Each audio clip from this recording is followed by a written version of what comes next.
Right. Hello. I'm Tom Malingo from Brandjectory. We have a little crowd here today, but we're excited to hear from Sean. This session will be recorded. Sean Swidler, Swidler Law Group, is a great friend of Brandjectory. He helps with our brands. He serves as a mentor. He's a great resource for us when it comes to everything around FDA regulatory compliance, IP, trademark, really anything to do with compliance, including import and export. That's my introduction of Sean. I would like him to introduce himself a little bit more fully. But Sean has really helped a lot of our brands, and we're excited to hear from him today. For those of you on the line who do not know about Brandjectory, we do exactly what you see here. We offer education for brands on a variety of topics. We have about 100 brands on the platform, about 700 investors in our network. We have 100 or more folks like Sean who give us both information for our knowledge base, which is over 300 articles, and help us with events like this. And we do help brands on a regular basis with a series of virtual meetings each month to meet with investors, to meet with those who might fund their company, including folks in the debt financing area, and just opportunities to interface with capital raise experts, industry experts, each other in terms of other founders with problem solving sessions, practice pitch sessions, and in founder investor meetups. So that's what we do at Brandjectory. And now I'm going to turn it over to Sean, who's going to be talking to us today about branding and messaging and making sure you stay compliant with the FDA and other regulatory bodies that seem to be always on our back, to make sure we're doing things right and that you stay out of trouble. And that's a big part of what we do at Brandjectory, is trying to make sure brands have the information and the knowledge that they need to keep moving forward and know and understand what mistakes might be made and try to prepare for them. So with that, I'm going to turn it over to Sean. Thank you, Tom, for the most kind words and introduction. Welcome, everyone. Good afternoon, good morning, depending on where you're at. So as Tom mentioned, my name is Sean Swidler. I manage a practice here law practice here in Chicago, focusing on providing intellectual property and product regulatory services for companies that fall under the umbrella of the Federal Food, Drug, and Cosmetic Act. So on the exciting side of that umbrella is food and beverage, a topic that I always enjoy speaking on, whether it be trademark issues, patent issues, or the outside of the package issues, the regulatory compliance when we're dealing with the FDA and the USDA. So our discussion today is regulatory compliant branding and messaging. So let's get started. So I have this divided up into three sections. We'll do symbol certifications and more symbols. Just a basic outline of the various certification marks and symbols that we can see on various types of packaging, what it means, how to go about getting products approved to use those various certifications, or just understanding what the definitions of certain labeling terms are to remain compliant. Next, we'll take a look at specific health claims, nutrient content claims, and structure function claims. Those are also can fall under that umbrella of symbol certifications and more symbols, but there are some additional details to be mindful of. And then finally, we'll take a quick look at the Poppy Beverages case, which is a recently filed class action out of California that focuses on how Poppy Beverages marketed their product and some of the pitfalls that brands can find themselves in if the marketing strategy doesn't match up with the science. So with that in mind, I guess we can get started. Before we jump into the substance, here's just a quick list of the regulatory sources where we are finding the regulations that are applicable to the various claims that we're going to be talking about today. Much longer list on the federal side of things, but at the very top is the Federal Food, Drug, and Cosmetic Act. And then everything below that, really items 2 through 5, these are all additional statutory schemes that have been enacted to further the purpose of the Food, Drug, and Cosmetic Act. So that's what our guidance is as to where we start for what to put on packaging and labeling.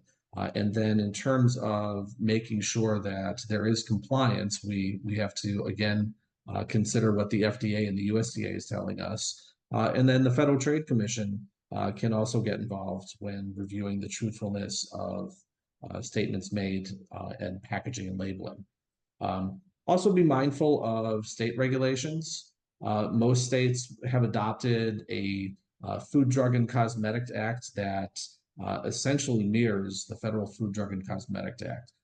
I'm from Illinois, so I like to joke and say that the Illinois Food, Drug, and Cosmetic Act almost literally says, see the federal version, we like that. It's almost verbatim. Okay, so part 1, symbol certifications and more symbols. So this slide is actually more fun to deal with during in-person presentations. So I apologize that it seems a little simplistic here. But this is just a short list of some of the terms that we commonly see on packaging and in marketing, and whether these terms are formally or directly regulated by either the FDA or the USDA, or if these are terms that have some kind of understood definition, but they are largely unregulated, which means that they fall into a bit of a gray area, and you need to pay as much attention as to how you use those terms so that you don't end up in a situation where you're being accused of confusing use or improper use.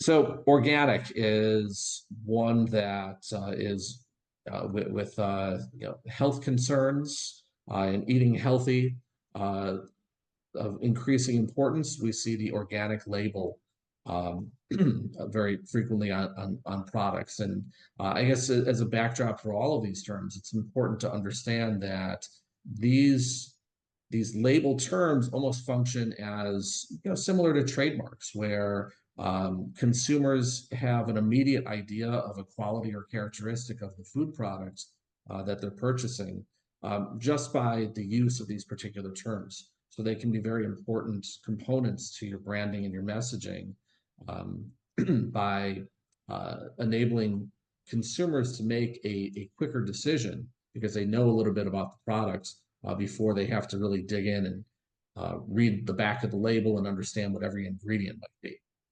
So getting back to what we're looking at with organic. And so organic indicates that the food or agricultural product has been produced through approved methods and verified by a USDA accredited certifying agent.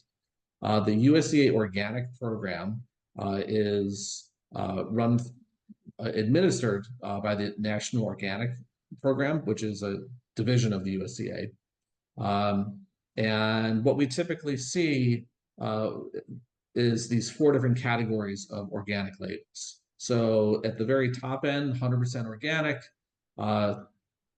organic, made with organic, and then specific organic ingredients.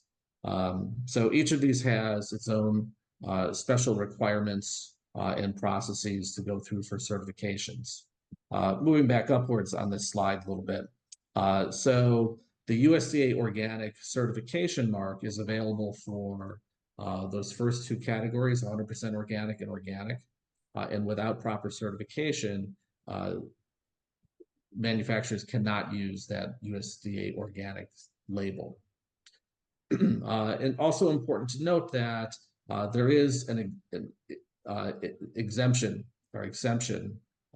for small producers to be able to get through the organic certification process without having to undergo all of the testing and oversight. But there are some limitations. Okay, so moving on when we look at 100% organic, as could be understood from those specific words, all the ingredients and processing aids must be certified organic. So we're not deviating at all. The PD primary display panel, or pretty much the front of the box or the package, can include the USDA organic seal and use language indicating that the product is 100% organic. And then on the information panel, typically on the back, we are identifying, we're identifying our organic ingredients, which is pretty much everything. So the regulations say use an asterisk or another mark, but confirming with a small statement that all ingredients are 100% certified organic will do the trick as well. Once we drop down a level, we're getting to products containing minimum 95% organic ingredients. That enables you to refer to your product as organic. So again, we're seeing the ability to use that USDA organic seal on the front of the package, and then same requirements for the information panel or back of package, where we're identifying what the organic ingredients are. Dropping down a level, we get to made with organic, and you can fill in the blank, indicated some ingredients or specific ingredients. These are for products that contain at least 70% organically produced ingredients. So now here we see a bit of a change as to what we can do on the front of the package or the primary display panel, where we are a bit more restrained in identifying how or the specifics of why the product is organic. So we're not able to provide the broad statement of made with organic ingredients. So actually, let me correct what I had said earlier. This claim is the specifics of this claim is going to be made with organic, and then we need to fill in the blank as to what those ingredients are. And then the final level of organic that we're experiencing is when there are specific organic ingredients, but the product on the whole is not organic. So in this situation, there is no opportunity to use any indication of organic on the front of the package. And again, we're identifying which ingredients in the ingredient list are in fact organic. So moving to the next term, gluten-free. Gluten-free is a voluntary claim that manufacturers can make if they meet the statutory requirements. So FDA regulations define gluten-free as either products that do not inherently contain gluten. So if you think of fruits and vegetables, typically would be items that would not be assumed to include gluten. And then foods that have ingredients that may originally be gluten containing, but have been refined to remove the gluten. And the key number is that less than 20 parts per million gluten, or for bulk ingredients, less than 20 milligrams gluten per kilogram. So there is no official government certification mark for gluten-free. So what happens is product can be sent to a number of different independent laboratories or organizations, and these organizations have their own certification marks, which I've identified a few at the bottom. So going through that certification process will enable you to display one of these symbols.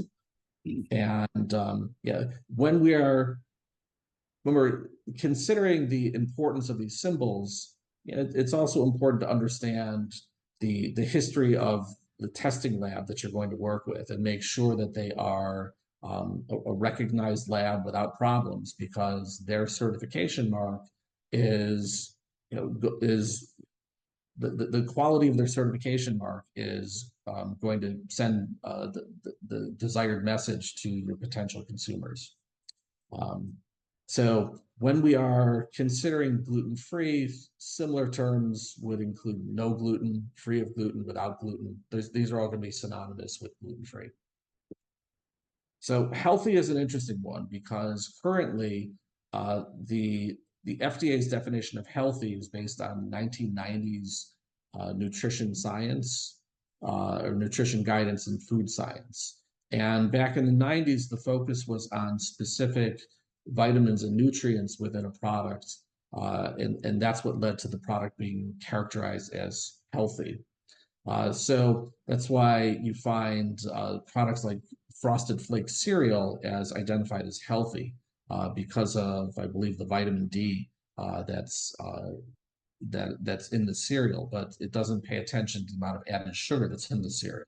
So currently, the FDA is in the process of redefining healthy, which will take a far more holistic approach to identifying what a healthy product is. So the graphic that I have down here shows products that we would all assume to be healthy, but under the current definition of healthy, these products did not uh, meet that standard.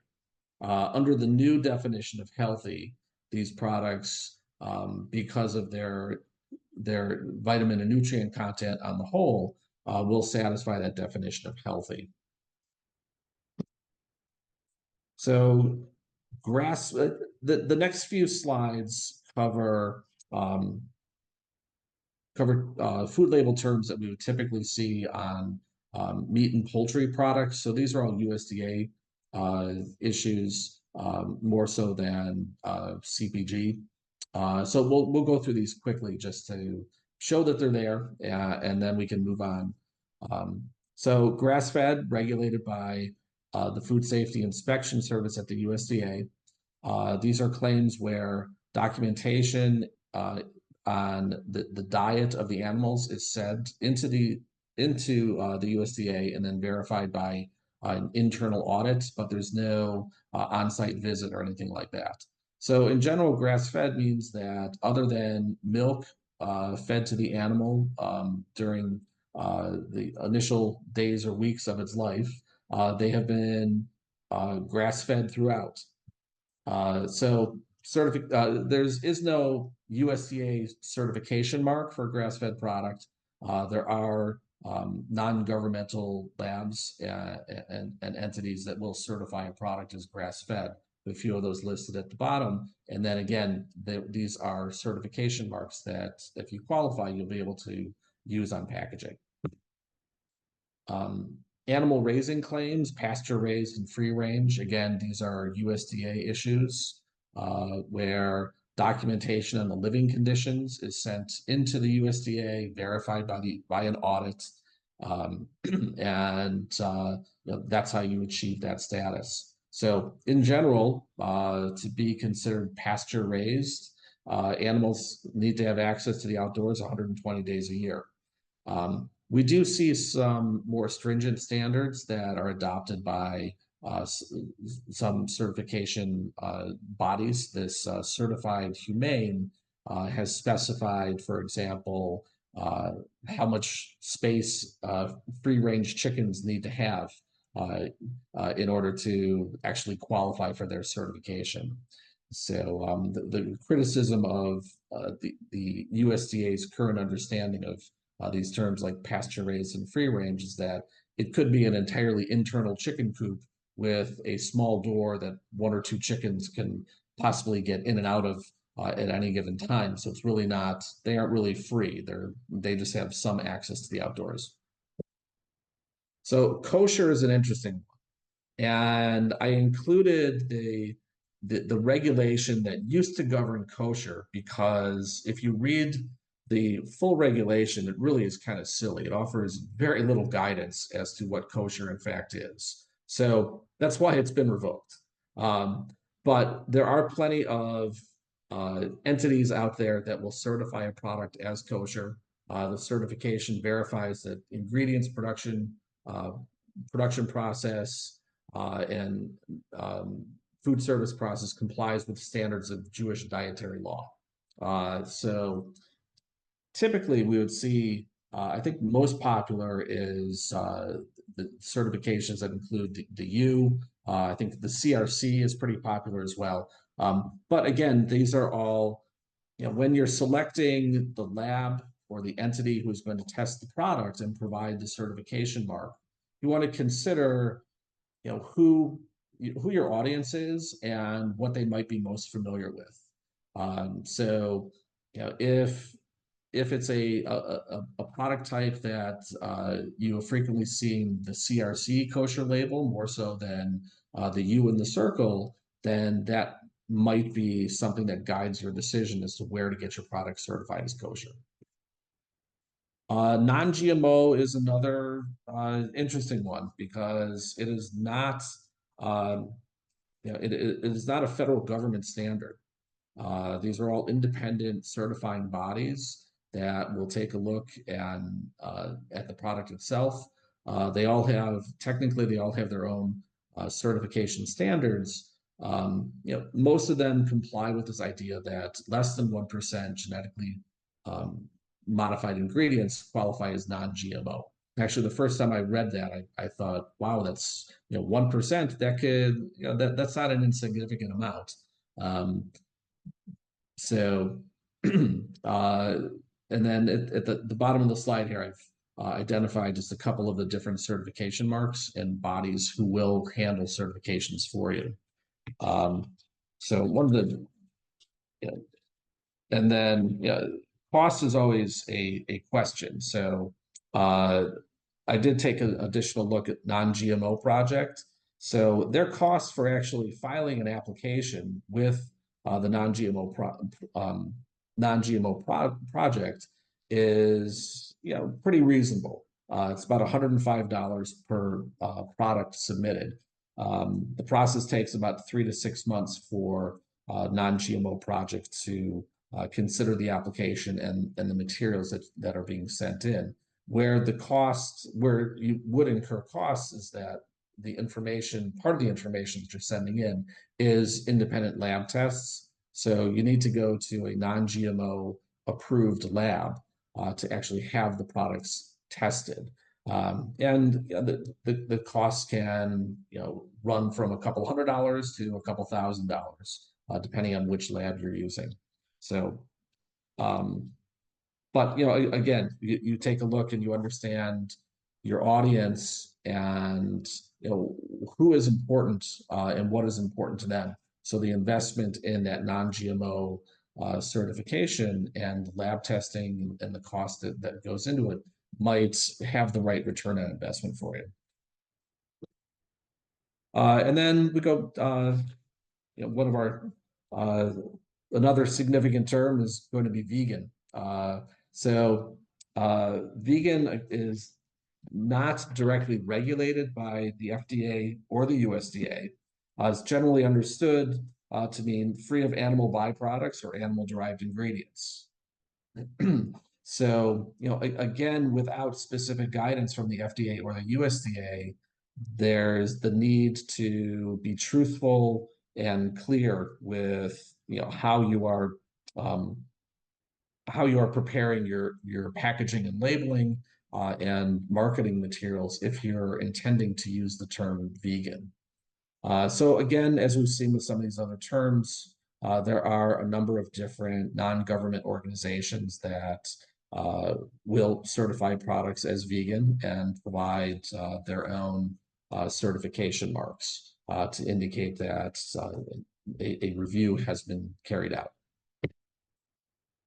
Natural, all natural, 100% natural. Again, this is another term with no official FDA or USDA definition. Within USDA and FDA materials, though, there are understood definitions or suggestions as to what these terms should mean. And, as can be anticipated, it should convey the idea that there's nothing artificial or synthetic in a product. And then the USDA actually goes further and requires an additional statement explaining the meaning of the term natural as the manufacturer is using it. So natural is an interesting term when we're comparing that against the use of healthy. Just because a product qualifies as natural doesn't mean that it's healthy. The best example that I've seen, over the years is apple seeds are natural, but if I guess the processing of apple seeds can generate cyanide. So, we have a situation where a product is natural, but certainly not healthy. And then the final item that we'll take a look at quickly here is food product dating. So key concepts, except for infant formula, product dating is not required in any federal regulations. Product dating is typically for food quality purposes, not for food safety purposes. So a few of the product dating terms that we see, best if used by or before, is a date when the manufacturer believes the product will maintain its peak flavor or quality. Sell by is always an interesting one because we see that on plenty of products on grocery store shelves. And that is inventory. That's for inventory management purposes, primarily telling the grocer how long a product has actually been on a shelf and when it should be taken off the shelf. Use by and freeze by, these are again dates that are being suggested by the manufacturers to try and ensure peak product quality, or a product at peak quality, as opposed to a product that is getting a little old and is still safe but doesn't taste as fresh. So considerations that manufacturers typically take a look at would be length of time and temperature the food is held at during distribution and offer for sale, the characteristics of the food itself, and the packaging. So with these three items, we tend to consider the particularly with packaging. So we're taking a look at how it can maintain or how packaging is sealed. Whether it is transparent, translucent, or completely dark. Light is always one of the key drivers for food moving quicker to degraded quality or even becoming spoiled over time. So that wraps up part one. Part two, health claims, nutrient content claims, structure, function claims.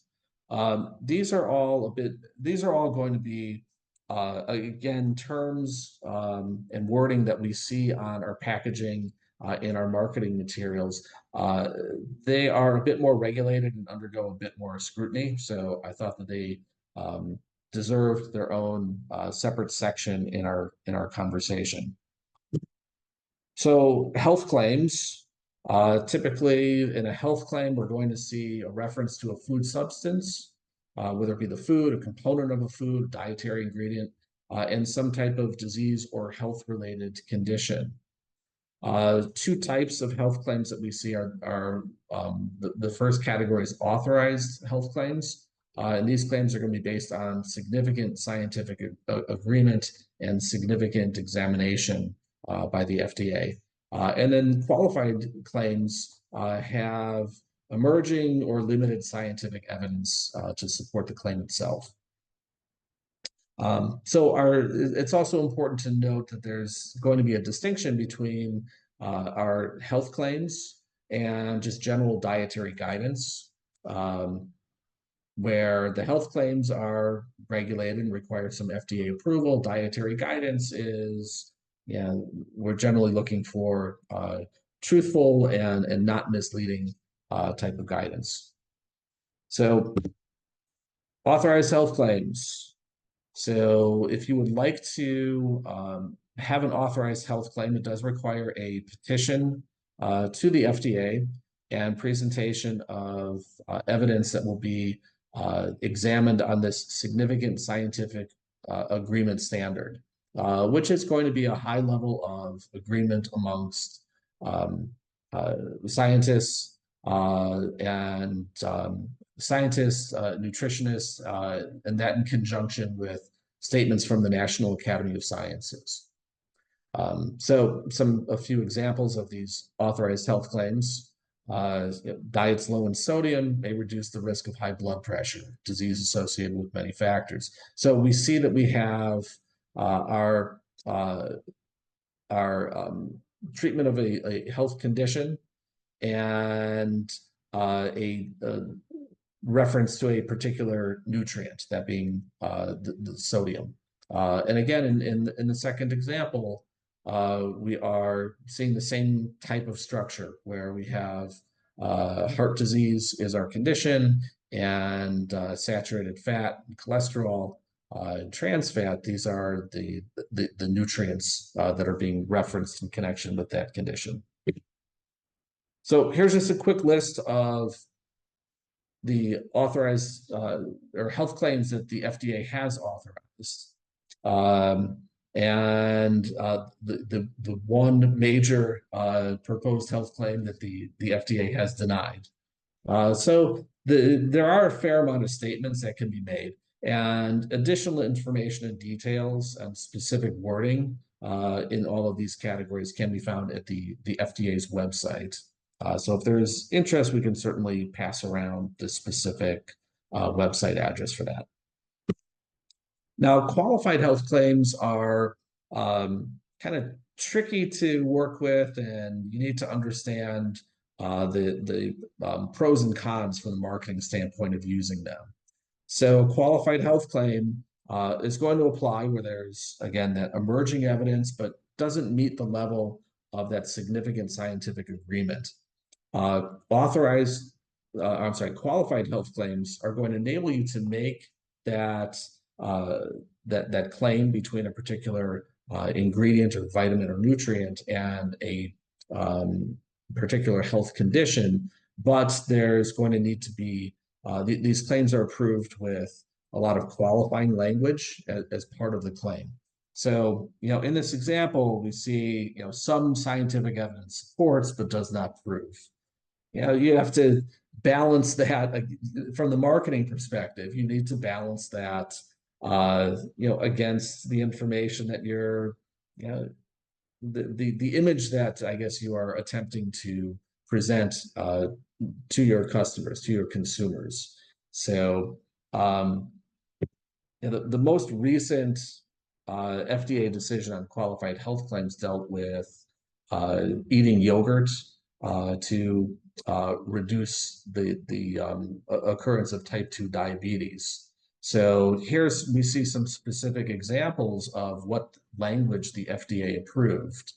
And we see in the beginning of the statement how eating yogurt regularly may reduce the risk of type 2 diabetes. And then we have that qualifying language that's after that really, for most people, I would think diminishes the effectiveness of that marketing or the health related statement. And then there was also some optional claim wording that the FDA approved as to the servings per week of yogurt that could be effective in reducing the risk of type 2 diabetes. This particular qualified health claim received much criticism amongst the scientific and nutrition community.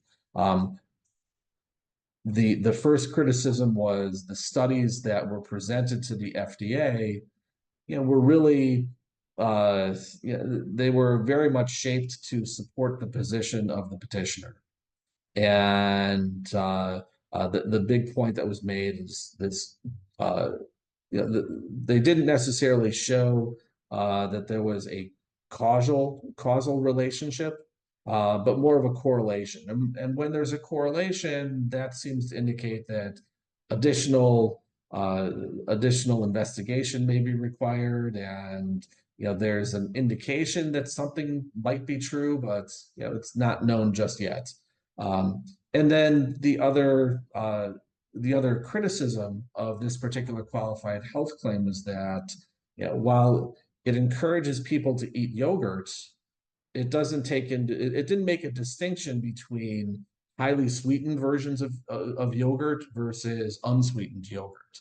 So if the claim is being perceived by consumers as, hey, I can go to the store and buy, whatever yogurt I would like, and it's going to reduce my risk of diabetes, maybe that consumer is not thinking whether they are purchasing a highly sweetened yogurt, highly sweetened, highly flavored yogurt that does have a high sugar content, and eating that much, eating a large quantity of that yogurt with that amount of sugar could certainly lead to other health concerns.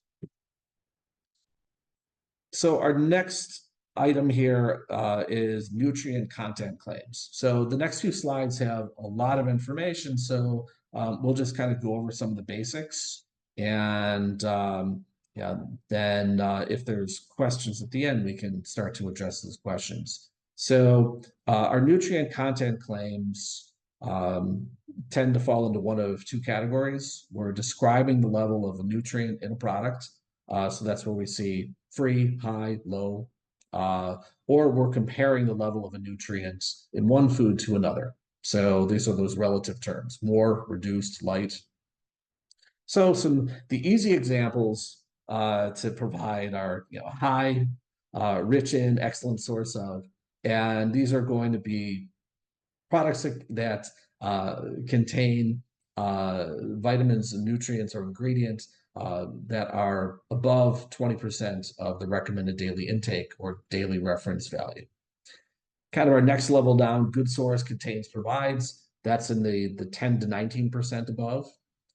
More, fortified, enriched, added, extra plus. That gets us up to 10%. And then high potency, which is one that I've rarely seen, will describe an individual vitamin or mineral present at 100% or more of the recommended daily intake. So those are kind of the much easier ones to define and understand. Once we start to get into some of these additional terms, free, low, reduced, or less, or light, there are actually different requirements specific to calories or total fat, saturated fat, cholesterol, sodium, sugar. But in general, we can, our general guidance is that free is the least amount possible. Very low or low means a little more than free, but nothing significant. Reduced or less is 25% less than the daily recommended intake. Next few slides, start to parse out a little bit more on what some of the requirements are for calories, sugar, fat. So I've tried to identify a category, then provide some specific wording, and then show what the specifics are. So we have information on cholesterol, sodium, fiber. So there's a lot of different terms that we are looking at with these nutrient content claims. So it is important to understand that there are a variety of different versions of each claim with each particular nutrient or vitamin here. So careful consideration when you're considering how to start to label the product. Just a couple of final points on nutrient content claims. So important to distinguish factual claims like 200 milligrams of sodium from a characterization that may imply a nutrient content claim. So we're looking at only 200 milligrams of sodium. That for the most part is when we see that only language, we are implying that something is low sodium. And I think for all of us that have reviewed product labels, we know that anything with 200 milligrams of sodium, that's a decent amount of sodium. So you want to be careful when you're making these comparisons or using these relative terms to really understand what the messaging is likely, how the messaging is likely to be interpreted by the end consumer. And then the final point on nutrient content claims: healthy is a nutrient content claim. So as we had talked about earlier, the definition of healthy is in flux right now. So that's just something to pay attention to understand how the FDA is working to redefine healthy. So this structure function claims are pretty technical. So we'll just take a quick look at these, and then if there are specific questions, they might be best to address outside of uh, the talk today. So I'm always happy to answer questions. So structure function claim is going to describe the role of a nutrient or ingredient intended to affect the structure or function of the human body, or characterize the means by which a nutrient or dietary ingredient acts to maintain such structure or function. So big definition, but if we look below at some of the specific examples, these can be really boiled down to some simple general statements. So the uh, there it's important to understand with these structure function claims that while there's no FDA pre-approval for using these claims on conventional foods, you still have to have you still have to be backed by science. You need to be able to substantiate your claim. And that's why with these specific examples, we're seeing almost suggestions, but not these definitive statements. So supports urinary tract health.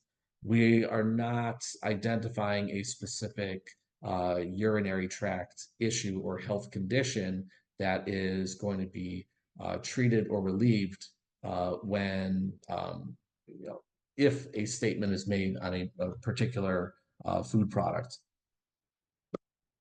So that wraps up that second part. Now the final part of our talk is going to be the Poppy Beverages marketing claims class action. This is a class action lawsuit that was filed in California very recently, the end of May. So it's important to note that right now, the information that's available is in the complaint filed by the plaintiffs, and there has not been much factual development or defense that's been raised by Poppy at this point in time.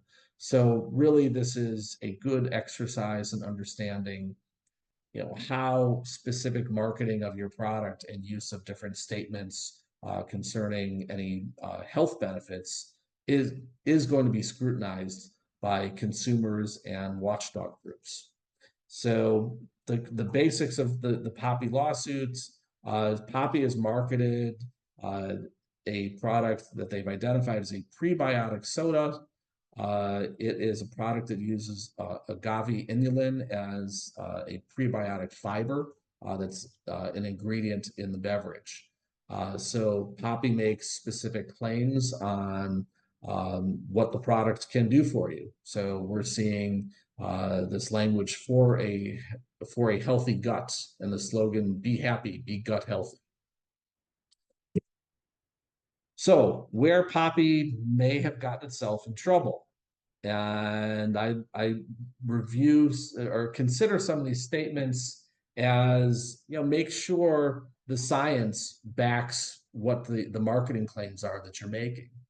So the Poppy soda, each can contains about 2 grams of prebiotic fiber, and this is language that's taken directly from the complaint itself.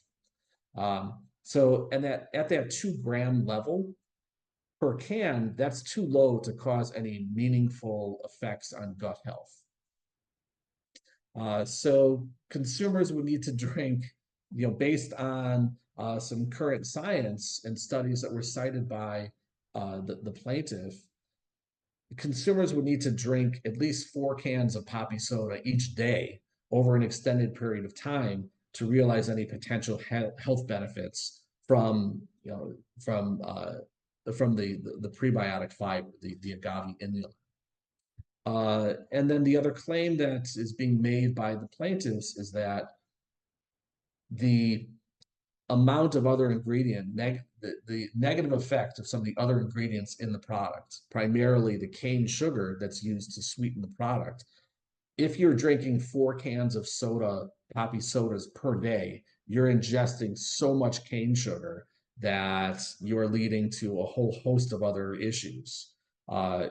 Including harm to gut health, which is ironically exactly what the poppy soda, the marketing claims are intended to convey, that drinking the soda may in fact help gut health.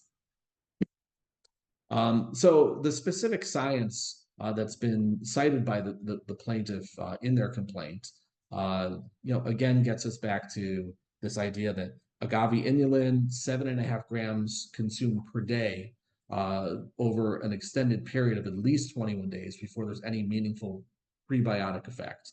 So again, we get back to that's a lot of cans of soda that need to be consumed. Um, Using well, there are studies that show that agave inulin in quantities as small as 2.5 grams per day can lead to a variety of GI issues and discomfort. So again, we have this mismatch between the claim, the health-related marketing claim that's being made, and the science that's being relied on by the plaintiff. And then we get back to the amount of cane sugar that's in each can and how much sugar one would be ingesting if trying to achieve the consumption specified in point one above. So, particularly in California, which tends to lead the charge in many product-related claims, there are a number of different statutes and common law that the plaintiff is relying on. And there's a lot of work for the defendants, for Poppy to now do to respond to all of this. So really the takeaway is, even if Poppy is able to successfully defend against this claim, they have a lot of work to do on the law, on the legal side of things in defending this lawsuit. And then they have a lot of they've already engaged in a lot of work in changing some of their marketing to remove some of these statements. If they may choose to pull some of the product from the shelves and start to repackage to take certain of these statements off of their cans themselves. And there's all kinds of negative attention that's now being brought to the product. Sure, it contains a prebiotic fiber, and that can be good for you, but now there's a highlight on how many other ingredients are in the product that have these potential negative health concerns. So what's at stake in these types of lawsuits? Monetary damages. There are no monetary damages that were specified in the complaint itself, but it could run into the many millions of dollars, especially in a class action lawsuit. As I just mentioned, repackaging and or destruction of existing packaging. And then harm to the goodwill of the brand. Being involved in a lawsuit like this, there are plenty of people that will catch the initial news, and then even if Poppy wins at the end of the day, that's what people are going to remember, was that they got caught up in this type of dispute. So that brings us to a conclusion. I hope that all of this was productive. We tried to go over a lot of material in a short period of time. So as I had said, I'm always happy to answer questions in our remaining time today. And then anyone who needs to reach out, contact me by email. Always happy to catch up with people that way. Sean, thank you so much. If people have questions, they can put it in the Q&A. I have a bunch of them. Okay. So I'm going to start off here. First off, this was so good because just recently there was a poll that said not only are consumers overwhelmed by the number of choices available of products on the shelf, they're also overwhelmed with the health claims and don't understand the differences between these claims. So again, it's so important for brands to be able to express well what purpose they serve, to clearly get through to the consumer. In fact, a lot of the consumers have just given up. They don't try to understand them anymore. and they may not be making choices that really are the right for them because of the things you just mentioned. Like it may be good for the health, but it's got too much cane sugar, those kinds of things. That said, I Yeah. wanted to jump on a couple of questions here. What's the responsibility of the brand to be able to audit the supply chain trail? You know, you're importing a product, it's going somewhere to be manufactured, it's getting packaging, it's getting on the shelf. You're making a claim about the product being 100% organic or allergen free or, et cetera. What is the responsibility of the brand to audit and track that? Well, it is the responsibility of the brand to audit and track that. And the brand is responsible for the product that they are putting on the shelf, whether it be a domestic brand that is working with a co-manufacturer or co-packer.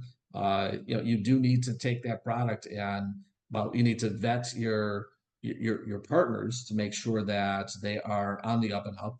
And then it would not be harmful to periodically take a sample of your own product and send it off to a lab just to confirm that the quality remains as you've anticipated that it should be. The ingredients are what you've specified. So it is ultimately up to you as the brand to keep tabs on all of this. And I guess I should say that if when there are issues with the FDA and the USDA, those governmental agencies tend to be good with working with companies to fix the problem before really coming down hard. So, if there is an issue, it might be difficult and challenging to fix, but the FDA or the USDA is more likely than not to work with you if you're diligent in addressing those issues with them, if you've maintained good records, if you can show that, directly related to Tom's question, if you can show that you have been auditing your partners on a regular basis, and if something, uh, unfortunately, sometimes things sneak through, but you've made more than reasonable efforts to make sure that the product that you're putting on the shelf is as intended and satisfies all regulatory requirements and meets the standards for whatever statements you're making concerning the product. Another question I had is we see so many products that have sort of the different claims around allergen free, free of the 9 top allergens, free of the 11 top allergens. How does that process work when it comes to making that claim? Well, the FDA has its list of 9 allergens at this point in time, where there are going to be specific requirements on product packaging and labeling to identify whether a particular product specifically includes an allergen or includes a product that may contain an allergen. Um, so the list of the top allergens is constantly under review. Obviously, there are hundreds of potential allergens. The FDA has singled out that top 9 because those are, well, the top 9. Those are the most those are the allergens that tend to affect the most amount of people. So there's a bit of a kind of a split of responsibility there, where you need to be super careful if your product includes allergens that are the top allergens, and there are the regulatory requirements for how to identify those, where to make the proper statements on packaging, and then it's really up to the consumer to understand if there are other allergens that are in a product, and it's up to the yeah, yeah, thankfully, I guess the burden tends to shift to the consumer, because if it were the responsibility of the manufacturer, it's a slippery slope. If on that list of, let's say there's 100 major allergens, if you're dealing with number 99, and now, if you feel compelled to identify allergen number 99 on your packaging, well, what do you do with allergens, 10 through 98? Um, so yeah, at that point, when you're beyond that top nine, it really is the responsibility of the consumer to understand the products that they are purchasing. Um, I guess a manufacturer that really takes this responsibility seriously and wants to go above and beyond could certainly include on their website, for example, an indication of additional potential allergens that are um, either in the product directly or in the facility where the product is made, but there's no regulatory requirement to do so.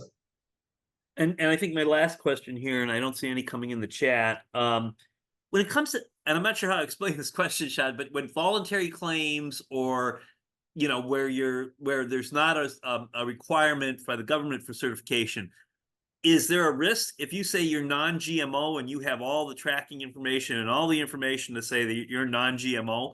Can you say that? Does it have any weight without the certification, or is that something that you should avoid?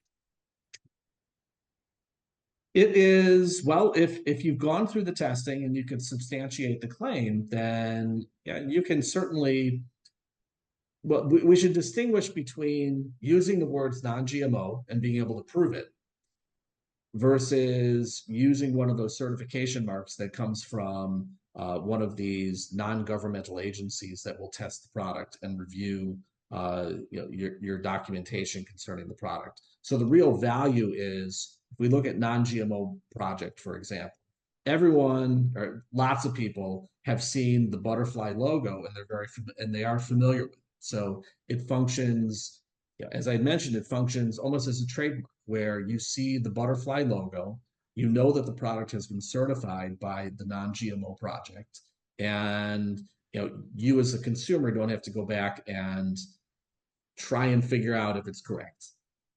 You know that that's a recognized certification mark. If you see someone that simply says non-GMO on their label, and there are plenty of people that do it, then there needs to be trust between the manufacturer and the consumer because there isn't that third party that is or that known third party that is confirming that they've also done the research and the testing and can confirm that the product itself does satisfy a non-GMO standard. So if I'm making this up, but if a brand claimed non-GMO, they had all their information and they were applying for certification and they had non-GMO on their website, that's probably not a bad thing? Question mark. Yeah, if you can use the lettering NON-GMO, so non-GMO, if you qualify uh, and you have the information to substantiate that, not saying something is non-GMO is descriptive. So you're providing information to consumers. If you Now, have time, I'm gonna ask one more quick question, Sean, and this has been sure. fantastic. Does in the case of like the Poppy situation, Poppy is a big brand, they're a growing brand. They obviously, people look at them and say they have deep pockets, etc. Is the risk for any brand more from the consumer side, the competitor side, um, uh, uh, the medical industry? Where does the risk come from for a brand, a smaller brand that's starting to make these claims? It depends on the state, I suppose. So California certainly has enacted a lot of legislation that is consumer focused, and it makes it very easy for consumers to file lawsuits, some that are could be viewed as more frivolous than others. And that's I guess I would say most of this comes from the consumer side because it's there certainly are lawyers out there whose entire existence is focused on gathering a bunch of consumers of a particular product, creating a quote unquote class for purposes of filing a class action lawsuit, and then finding the most favorable state in which to file that lawsuit. So that's why we see a lot of these coming out of California, not necessarily because Poppy is based in California, but that's where The plaintiff's lawyers found the most number of plaintiffs to be able to file that lawsuit in California and take advantage of a lot of the California laws. So, it'll be interesting to see how the Poppy case actually turns out. As I was putting together some of these slides, the allegations and the complaints sound great. I mean, hey, Poppy, there's 2 grams of a prebiotic fiber that studies show if you're ingesting 2.5 grams on a daily basis, you're going to cause yourself problems. And it just goes on from there. But the real question is how consumers, what evidence is going to be shown by both sides as this case moves forward as to how consumers are actually perceiving those claims. So are consumers going to be buying this product thinking, okay, I'm getting all of the health benefits I need from one can, or is Poppy going to be able to make the case that consumers are smarter than that, and consumers who are focused on gut health and prebiotics, they know, or they have some idea as to what they need to take. So they know that they need to have a variety of prebiotics to really get the maximum uh, uh, benefits of microbiome health. So they have to do more than just a can of Poppy. Yeah, and they know the amounts that they have to take. So they know that 2 grams a day isn't going to cut it. So yeah, we'll see where that case goes. It should be interesting. Well, thank you, Sean. Thank you for staying the extra few minutes. I wanted to get these questions in, and I really appreciate it. I've put your website and your LinkedIn profile and your email in the chat here. And for folks on the line and for those who didn't attend, we will be sharing this recording on our website and on LinkedIn. And I'm hoping Sean will make his slides available to us so that we can include it in our knowledge base on Brandjectory. If anyone has any questions, please reach out to us. But Sean, I really thank you for your time. This was excellent, and I really think this is a great opportunity for brands to really find out how to do things right, and again, avoid the risks of what can happen should they not be following all the guidelines that are available. Thank you so much. Absolutely. Thanks, everyone. Thanks for being here. Have a great afternoon.